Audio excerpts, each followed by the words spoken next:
लोक महला दूजा। एक ने ही आस की दूजे लगे जाए। नानक आशिक कांडिए सद ही रहे समाए।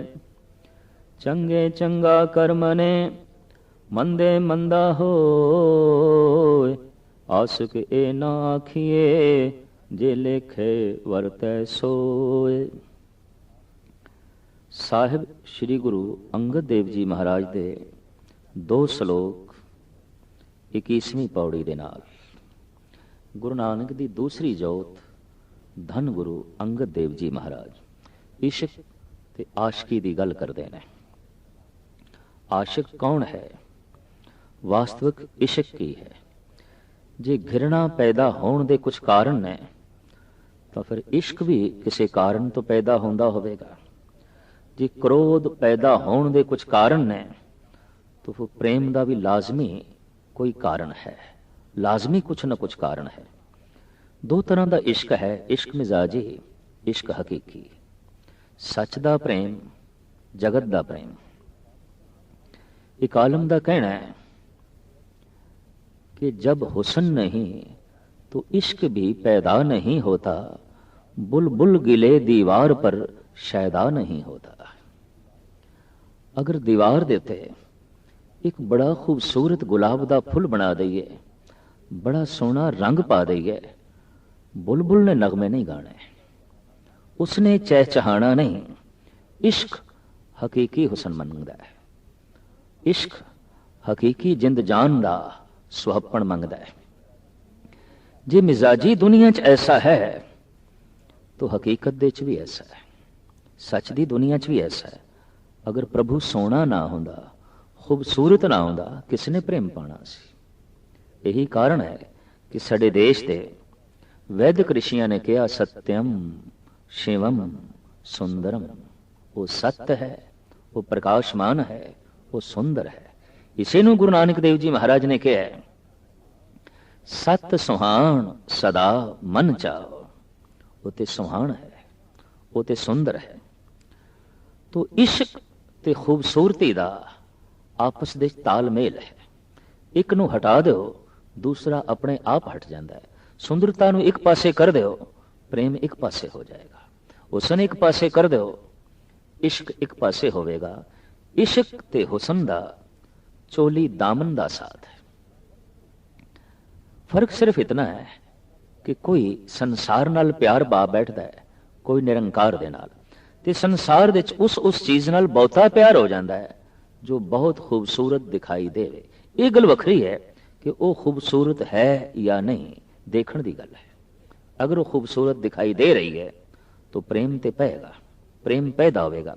क्योंकि जो खूबसूरत है वो खिंच पाती है, जो सोहनी है वो कशिश पैदा करती है, और कशिश करके मन बार बार याद करता है, और वही याद प्रेम बन जाती है, वही याद इश्क बन जाती है। मैं फिर अर्ज करा, अहंकार पैदा होने के भी कुछ कारण ने। कुछ स्तंभां दे उत्ते अहंकार खड़ा है, किसी बुनियाद ते ही लोभ खड़ा है, क्रोध खड़ा है। तो इश्क की कोई बुनियाद होनी चाहिए। यह गल वखरी है कि अज तक के दार्शनिक लोग कुछ बुनियाद मनते नहीं रहे।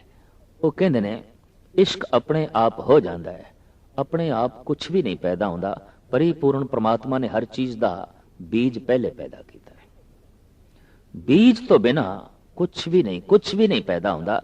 ये सिर्फ क्यास आराइयां हो सकदियां ने, सिर्फ मनुख की कल्पना हो सकती है कि इश्क अपने आप पैदा होता है, कतई अपने आप नहीं पैदा होता। इश्क की भी बुनियाद है सुहप्पण, खूबसूरती, कशिश पैदा कर दी है, खिच पैदा कर दी है, और यही खिच प्यार बन जाती है। जब दैवी सुंदरता दी कशिश अंदर पैदा होवे, वो जो प्रेम है अमर है, वो जो प्रेम है सदीवी है, वो जो प्रेम है व्यापक है। पर इस तो इलावा जे संसार दो स्वप्न कशिश पैदा करे, एक ते ए प्रेम अमर नहीं। क्योंकि संसार दा स्वप्न सदीवी नहीं है, अज है कल नहीं होगा। तो जैसे खूबसूरती ढलेगी कशिश ढल जाएगी। कशिश गई तो चिंतन मिट जाएगा, चिंतन मिटिया तो प्रेम मिटिया। बड़े बड़े प्रेम दे महल पाताल दे च गिरदियां होया देखण नूं आउंदे ने। क्यों कि उस प्रेम दी बुनियाद ही हिल जाती है। प्रेम दी बुनियाद ही सी खूबसूरती, खूबसूरती ही नहीं रही तो प्रेम किथे। इस वास्ते संसारिक प्रेमियों नूं धार्मिक लोगों ने कोई बहुत वड्डा मान नहीं दिता। यह गल वखरी है कि उसकी चर्चा जरूर है, उसका जिक्र जरूर है, और वक्ती तौर पर उस प्रति हृदय की शुद्धि भी हो जाती है जिस नाल प्रेम होवे। लेकिन चूंकि प्रेम खड़ाई स्वप्न ते है तो स्वप्न दे मिटदियां चिंतन मिट जाता है, याद मिट जाती है, याद दे मिटदियां प्रेम मिट जाता है। एक परमात्मा ही ऐसा है जितना उसके नेड़े आई है उतनी उसका स्वप्न वधदा है। जितना उसनूं याद करिए उतनी होर कशिश वधदी है, होर खूबसूरती सामने आउंदी है। और इतना महान सुंदर है कि सारी सुंदरता पकड़ दे च भी नहीं आउंदी। फिर उसकी सुंदरता व्यापक है, उसकी सुंदरता सदैवी है। इस वास्ते आखे ये प्रेम सदैवी है, बाकी आरजी ने, वक्ती ने, अज है कल नहीं। तो संक्षेप में अर्ज करिए, सदैवी प्रेम ते परमात्मा दा है। और गुरु गोबिंद सिंह जी महाराज जैसी हस्ती थे ये भी फरमान करते हैं कि परमात्मा स्वयं एक प्रेम है। जतर ततर दिशा विसा होए फैले हो अनुराग, वो जिधर किधर प्यार रूप होके छाया है, प्रेम रूप होके छाया है, हर पासे प्रेम ही प्रेम। तो साहिब श्री गुरु अंगद देव जी महाराज जो गुरु नानक दे प्रेम दे पै गए सन, दैवी गुणा दे प्रेम करके आप प्रभावित होए। सदैवी प्यार आप दी झोली च पिया। तो जिसने सदैवी प्यार चखिया है, हकीकत दे प्यार दी व्याख्या भी वही कर सकता है, प्यार नू बयान भी वही कर सकता है। तो साहब कह रहे ने, एक ने ही आसकी दूजे लगे जाए, एक आदि आशकी। एक इस तरह का प्रेम कि खिच एक तो बिना दूजे दी भी है। अगर दो तरफी खिच है, इसनू इश्क नहीं कहना चाहिए। परमात्मा की भी खिच है तो संसार की भी खिच है। ये जो इश्क है ये सदैवी नहीं, ये किसी वासना ते खड़ा है। मनुख ने वासना का ही संबंध संसार नाल जोड़िया है, और वासना का ही संबंध निरंकार नाल भी जोड़ सकता है। उस तो भी किसी वासना की पूर्ति करनी है। प्रेम दे च मंग नहीं, प्रेम दे च कुर्बानी है। ये ठीक है कि परमात्मा नूं असी कुछ दे नहीं सकते, लेकिन कुछ दिते बिना, अर्पण कीते बिना प्रेम की सुगंधी फुटती नहीं। ये गल वखरी है कि साडे कोल देण वास्ते कुछ भी नहीं है, लेकिन समर्पण ते कर सकते हैं। असी अपने आप नूं समर्पण ते कर सकते हैं, तो प्रेमी समर्पण कर देंदा है। वो कहता है, हे प्रभु हुण मैं तेरे हत्थां विच हां, हुण तेरी मर्जी है, जिस तरीके नाल मैनू चला। प्रेम दे च मंग आ गई तो प्रेम वासना बन गई, और ये प्रेम टूट जाएगा। मंग पूरी हो गई तां भी प्रेम टूट जाएगा, मंग ना पूरी हुई तां भी टुटेगा, दोवां हालतां दे टुटेगा। तो साहिब कहते एक आदा इश्क कि दूजी कशिश भी अंदर मौजूद है। नानक आशिक कांडिए सद ही रहे समाए। आशिक ते वही आखे जा सकते हैं जो सदा सदैवी परमात्मा दे च लीन रहिंदे ने, उसकी याद दे च महू रहिंदे ने। और ये आशिक नहीं केड़े, चंगे चंगा कर्म ने मंदे मंदा होए। कुछ ऐसी घटना घट गई जिस तो दुख मिलया, और कुछ ऐसी घटना घट गई जिस तो सुख मिलया। एक नूं आख्या, हे परमात्मा तू चंगा कीता है, ते एक घटना नूं आख्या तू माड़ा कीता है। जिस तो चंगा ते नाल माड़ा दिखाई देवे, गल स्पष्ट है उस नाल प्रेम नहीं। जिस नाल प्रेम होवे उस दे च कुछ भी माड़ा नहीं दिखाई देंदा। असीं ते संसार दे तल ते ही देखते हैं कि जिस नाल खिच है, जिस नाल पकड़ है, उस दे औगण भी गुण दिखाई देंदे ने आम संसार दे च। और जिस नाल नफरत है, जिस नाल घृणा है, उस दे गुण भी औगुण दिखाई देंदे ने। तो परमात्मा ਦੇ ਵਿੱਚ ਕੋਈ ਔਗੁਣ ਹੀ ਨਹੀਂ, ਗੁਣ ਹੀ ਗੁਣ ਨੇ। ਉਸ ਤੋਂ ਜੋ ਕੁਝ ਵੀ ਹੋਵੇਗਾ ਚੰਗਾ ਹੀ ਹੋਵੇਗਾ। ਸਾਹਿਬ ਗੁਰੂ ਅਰਜਨ ਦੇਵ ਜੀ ਮਹਾਰਾਜ ਤੇ ਫਰਮਾਨ ਕਰਦੇ ਨੇ, ਉਸ ਤੇ ਹੋਏ ਕਿਛ ਨਾਹੀ ਬੁਰਾ। परमात्मा तो बुरा हो ही नहीं सकता, वो कभी बुरा किसी का करता ही नहीं। लेकिन मनुख ऐसा सोचे कि ये तू चंगा कीता, ये तू माड़ा कीता। एक नादान बच्चा ऐसा मां प्रति भी समझ लेंदा है, मासूम इयाना खेडदा पिया, पर अग दे हथ पाना चाहता है, मां पकड़दी है, रोंदा है, तड़पदा है। अंदरों मां नू दुश्मन भी समझ बैठता है, पर नहीं, अगर मां खुल दे देवे ते अग दे हथ पाण दे देवे, उस वक्त ये दुश्मन है। ये जो हाथ रोके है दुश्मन नहीं है।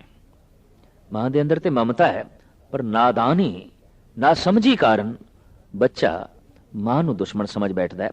इसी तरीके नाल आम ना समझ बंदे कई दफा कह देंदे ने, हे परमात्मा ये तू चंगा नहीं कीता, ये तू चंगा कीता है, ये तू चंगा नहीं कीता। तो गुरु अंगद देव जी महाराज फरमान करते हैं, चंगे चंगा कर मने, मंदे मंदा होए, आसक ए ना आखिए जे लेखे वरते सोए। इस तरह का जो लेखा करता है भी ये चंगा है ते ये माड़ा है, इस तरह के लेखे च जीण वाला मनुख आशिक नहीं है, रब दा प्रेमी नहीं है।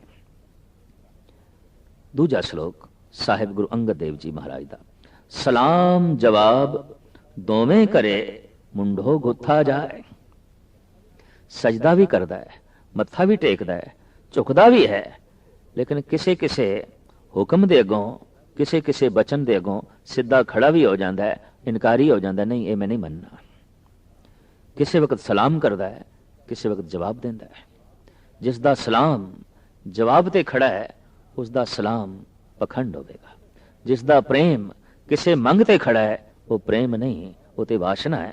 सलाम जवाब दोवें करे मुंडो गुथा जाए, वो ते मूल तो ही टुट गया। जिस दे सलाम दे नाल जवाब है, नानक दोवें कूड़िया थाए ना काई पाए। इसदा सलाम भी कूड़ा है, इसदा जवाब भी कूड़ा है। ये दोवें गल्लां इसदियां कूड़ियां ने, ये प्रभु दी दरगाह दे स्थान नहीं प्राप्त कर सकदा। पौड़ी जित सेविए सुख पाइए, सो साहिब सदा संभालिए। जिस दी सेवा कीतियां सदैवी सुख दी प्राप्ति होवे, उस प्रभु का चिंतन लाजमी ते सदैवी करना चाहिए। परमात्मा की सेवा की है उसनू याद करना, परमात्मा की सेवा की है उसके गुणों के विचार करने, परमात्मा की सेवा की है उसका चिंतन करना। बाकी उसकी सेवा इस रूप दे नहीं जैसे कि असी जगत दे करते हैं, क्योंकि वह मुथाज नहीं, वो लोड़वंद नहीं, बस सिर्फ उसनू याद करना है। तो याद भी क्यों करिए, उस नाल संबंध जुड़ जाता है। अगर जड़ा नू भुल जाए, दरख्त शाखा जड़ा नू भुल जान, किस तरह रह सकणगियां। इस तरीके नाल परमात्मा नू कोई भुल जाए, उहदा ते मूल सता नाल ही संबंध टुट जाता है। इस वास्ते साहिब कहंदे ने, याद करदियां ही मूल सता नाल संबंध जुड़दा है। तो सेवा करनी की है, उसनू याद करना। फिर सतगुरु गुरु नानक देव जी महाराज फरमान करते हैं, एक गल चेते रख मनुख, जित कीता पाइए अपना, सा घाल बुरी क्यों घालिए। तू अपना कीता आप भोगेगा, दूजा तीजा चौथा पंजवा नहीं भोगेगा। इस वास्ते बुरी घालना प्रति सुचेत रवी, सावधान रवी। जो तू बीज रहे हैं ये तू वड्डेगा, लाजमी वड्डेगा। हो सकता है कि जमीन के उत्ते बोवे कोई ते वड्डे, कोई दरख्त कोई लावे ते फल कोई खावे, ऐसा असीं देखते हैं। लेकिन धार्मिक दुनिया विच ऐसा नहीं है। इत्थे ते जो बीजदा है ਉਹੀ ਖਾਂਦਾ है। एक आलम का कहना है, जो तू बीज चुके हैं हुण मेरे कोल कोई इलाज नहीं कि तू उसका फल ना भोगे। यार राह खुद करदा राह इलाज नेस्त, करदनी ख्वैश ओ आमदनी पेश। जो तू कर चुके हैं वो तेरे सामने आने वाला है, जो तू बीज चुके हैं वो तेनू खाना पेगा। कारण प्रभु का एक नियम कि आप बीज आपे ही खाए। इते कर्म भूमि है। तो साहिब गुरु नानक देव जी महाराज फरमान करते हैं, जित कीता पाइए अपना, सा घाल बुरी क्यों घालिए। ऐसी बुरी घालना नहीं घालनी चाहिए। तो बुरी घालना केड़ी है, जो दूजे लई बुरी होवे, ओही बुरी घालना है। मेरे कीते दे नाल किसी नूं किसी भी तल ते हानि पहुंचे, किसी दा किसी भी तल ते बुरा होवे, बस वही बुरी घालना है, होर कोई बुरी घालना नहीं है। इस वास्ते सतगुरु कहंदे ने इस तरह की अगर बुरी घालना तू घार ले जिस नाल किसी दा बुरा हो जाए, आर्थिक, शरीरक, मानसिक या उसका धार्मिक, कुछ भी उसकी हस्ती नूं चोट पहुंचे, तो महाराज कहते हैं ये चोट वापस आवेगी, ये तैनू भोगनी पैगी। इस वास्ते मंदा मूल न की चई, दे लम्मी नदर निहालीए। भुल के भी मंदा नहीं करना चाहिए, माड़ा बीज नहीं बोना चाहिए। फिर सतगुरु कहते लम्मी नदर निहालीए, बड़ी दूर दृष्टि रखनी चाहिए। सिर्फ ये नहीं कि बीज बो रहे हैं दृष्टि उत्थे रख, फल ते भी दृष्टि रख कि इस दे चों फल की निकलेगा। दूर दृष्ट मनुख वो है कि एक कदम वो चले है, निरा उस एक कदम नूं नहीं देखता, वो वेखदा है कि मेरा आखिरी कदम कित्थे होवेगा जिस मार्ग ते मैं चले। जो बीज मैं बोया है इहदा फल की होवेगा, बस दूर दृष्टि की यह पहचान है कि वो कर्म करन लग्या उसदे फल नूं वेख सके। इस तरह के मनुखा नूं कहंदे ने दूर दृष्ट। आम जिहड़ी ये कहावत आउंदी है फलाना बंदा दूर दृष्ट है, फलाना बंदा दूर दृष्ट है, कतई नहीं। दूर दृष्ट वो है बोंदा पे है बीज लेकिन दृष्टि फल ते है, चले है एक कदम लेकिन दृष्टि मंजिल ते है, भाई ये पैर मेरे पहुंचणगे किथे। इस वास्ते साहिब गुरु नानक देव जी महाराज का फरमान है, बहुत लंबी दृष्टि रख, मंदा मूल न की चई, दे लम्मी नदर ने हालीए, ज्यों साहिब नाल न हारीए, ते वेहा पासा ढालीए।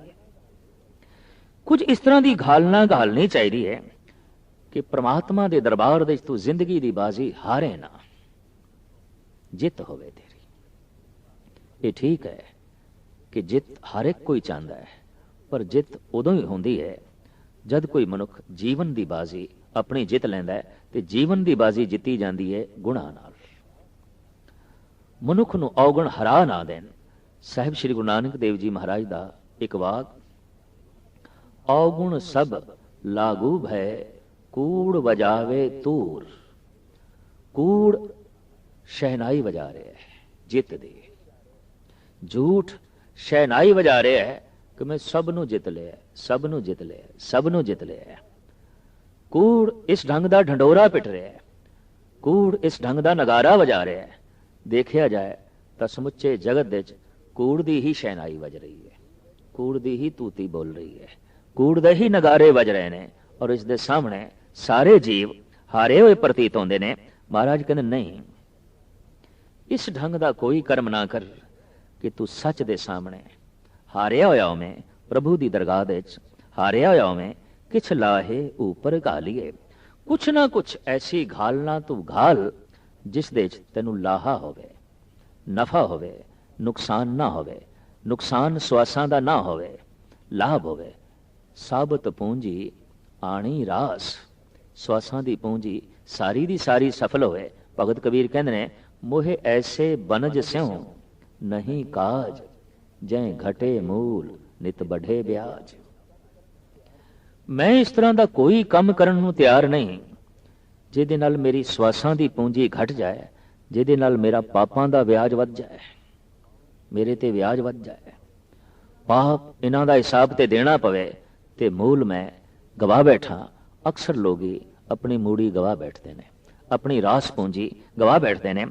इस वास्ते साहिब कहते हैं भुल के भी ऐसा ना होवे कि तू अपनी पूंजी गवा बैठे, किछ लाहे ऊपर घालीए। कुछ इस ढंग दे अपने स्वासां नूं खर्च कर कि इस दे च तैनू लाहा होवे, तैनू नफा होवे। शरीर कर्म भूमि है, इसनू कर्म भूमि कहा गया है, और साफ कहा गया है, जेहा बीजे सो लुणे, कर्मा संदड़ा खेत। शरीर ते कर्मां दी खेती है। हर कर्म प्रति, हर घालना प्रति तू सावधान चाहिए है, सुचेत चाहिए है। जगत दे असी जो जितना व्यापक दुख देखते हैं, इन्हां दा बीज कर्म है, दुष्कर्म। गुरु गोबिंद सिंह जी महाराज ते अरदास करते हैं, देह शिवा वर मोहे अह, शुभ कर्मन ते कब हूं न टरो। हे प्रभु एक वार मैनू दे, मेरे सिर ते मेहर भरे हथ रख कि मैथों हर वक्त शुभ कर्म होवे, शुभ घाल ना घाली जावे, कोई भी ऐसा कर्म ना होवे जो अशुभ होवे। कर्मां दी इस बाजी बारे साहिब श्री गुरु अर्जन देव जी महाराज दे वाक, किरत कर्म के विछड़े कर किरपा मेलो राम।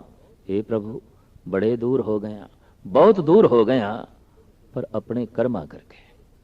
इसे ਨੂੰ गुरु नानक देव जी महाराज कहते हैं, कर्मी आपो अपने के नेड़े के दूर। अगर कोई दूर है तो कर्मा करके, अगर कोई सच दे नेड़े है तो कर्मा करके। ये सारियां दी सच तो दूरता ते नेड़ता कर्मां दे आसरे ते जो है खड़ी है। ऐसा कर्म केड़ा है जो प्रभु दे नेड़े लै जाए। कर्म नूं अगां चल के दो हिस्सियां च वंडिया है, कर्म धर्म, कर्म धंधा। दो तरह के कर्म। कर्म धंधा जो संसार दे च उन्नत करे, कर्म धर्म जो निरंकार दी नेड़ता दे देवे। इस तो ये मुराद भी नहीं कि कर्म धंधा करना ही नहीं। दो तरह का जीवन है, कर्म धर्म, कर्म धंधा। लेकिन अशुभ गल यह है कि कर्म धंधा होवे ते उसनों मनुख आखे कि कर्म धर्म। तो साहब कहते ने, कर्म धर्म पाखंड जो दीसे तिन जम जागाती लूटे, निर्वाण कीर्तन गावो करते का निमक सिमरत जित छूटे। होवे कर्म धंधा ते तू आखें ये कर्म धर्म है, ये ते पखंड है, ये ते वास्तविक पखंड है। कर्म कुछ होर ने ते प्रगटावा तू कुछ होर कर रहे हैं। हाँ कर्म धंधा है तो उसनू आख एक कर्म धंधा है, कोई गुनाह नहीं, कोई पाप नहीं। पर कर्म धंधा है ते तू आखे कर्म धर्म है, ये ते गुनाह है, ये ते पाप है। कर्म धंधा उस वक्त आउंदा है जद कर्म दे नाल कामना जुड़े।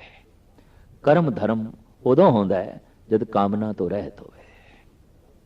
साहिबां दा फरमान, कर्म करत होवे नह कर्म, तिस बैसनों का निर्मल धर्म। निर्मल धर्म तो यही है कि कर्म नाल कोई कामना नहीं। साहिब कहते ने कि सेवा कर तो होए नह कामी, तिसको हो परापत स्वामी। जद कोई कर्म नाल कामना तोड़ देंदा है तो उसनों स्वामी दी प्राप्ति आउंदी है। जद कोई कर्म नाल कामना जोड़दा है उन्होंने संसार दी प्राप्ति आउंदी है। जितने वड्डे कर्म ते जितनी वड्डी कामना उतनी संसार दे च गति हो जाती है, उतनी संसार दे च प्राप्ति हो जाती है। और जितने वड्डे कर्म ते जितनी वड्डी उस दे च निष्कामता, परमात्मा दी नेड़ता उतनी नसीब हो जाती है। धार्मिक जगत दे च जिहड़े धार्मिक कर्म आखे जाते हैं, अगर उन्हां दे च भी कामना है तो गुरु अर्जन देव जी महाराज कहते हैं, इन्हां कर्मां करके तू परमात्मा दे नेड़े नहीं जा सकेगा, मिलाप नहीं होवेगा। पाठ पढ़ियो और वेद विचारियो, निवल भयंगम साधे, पंच जना स्यों संग न छुटक्यो, अधिक अहम बुध बाधे, प्यारे इन विध मिलन न जाई, मैं किए कर्म अनेका, हार पर्यो स्वामी के द्वारे, दीजे बुद्ध विवेका। इस तरीके दे कर्मां नाल मिलाप नहीं होने लगा। इन विध मिलन न जाई, भावें तू पाठ कर रहे हैं, पूजा कर रहे हैं, ये सारे शब्द सतगुरु कहते हैं, भावें तू तीर्थां ते जा रहे हैं। मन कामना तीर्थ जाए बस्यो, सिर कर वर्त धराए, मन की मैल ना उतरे ए बिज, जे लख जतन कराए। कामना करके तीर्थ ते जा रहे हैं, कामना करके दान पुण्य कर रहे हैं। कनक कामनी है वर गैवर, बहु बिद दान दतारा, अन्न वस्त्र भूम बहु अर्पे, न मेरिए हर द्वारा। इसका यह मतलब नहीं कि सब कुछ नहीं करना, करना है। अगर इस दे नाल कामना है तो इनू आख कर्म धंधा। चाहे वह तीर्थां दा रटन है, चाहे वह दान पुण्य है, चाहे वह पाठ पूजा है, एक कर्म धंधा है। और कामना एक पासे कर देइए, कर्म धर्म। और जदों कोई मनुख कामना एक पासे करता है ते कर्म करता है, कर्म इतना शुभ होता है, उसे वक्त परमात्मा का मिलन हो जाता है। उसे वक्त तत् छिन्न निर्वाण कीर्तन गाओ करते का, निमक सिमरत जित छूटे। कामना एक पासे करके उसकी कीर्ति गायन कर एक निमख दे बंधन टुट जाएंगे ते प्रभु का मिलाप हो जाएगा। साहिब कहते हैं, इस वास्ते तू सोच बहुत गहराई नाल कि तेरा कर्म कामना दे नाल लिपड़िया होया ते नहीं, ते तू धारणा ये बनाई होवे कि एक कर्म धर्म है, तो फिर ये पखंड होवेगा। साहिब श्री गुरु नानक देव जी महाराज कहते नहीं, किछ लाहे ऊपर घालिए, ऐसा कर्म कर जिस दे नाल तैनू लाहा मिले। ते लाहा सब तो वड्डा है परमात्मा दे नाम दा, नुकसान सब तो वड्डा है कि मनुख अध्यात्मक रस गवा बैठे। रोज रोज ये नुकसान हो रहा है, दिखाई नहीं दे रहा। सतगुरु तो इत्थे तक कहने, लाहे को तू ढीला ढीला, टोटे को बेग उठदा आया। नफे लई ते तू बिल्कुल आलसी है, ढिला है, टोट नुकसान लई भजिया फिरदा है। मनुख दी जीवन भर दी भज दौड़ अध्यात्मक नुकसान ही पैदा करती है। अध्यात्मक खुशियां सब लुट जांदियां ने, सबर संतोख चैन सकून सब चला जाता है। प्राप्त की होया? अगर ये सब कुछ चला गया तो प्राप्त की होया? सिवाय नुकसान तो होर की पल्ले पे।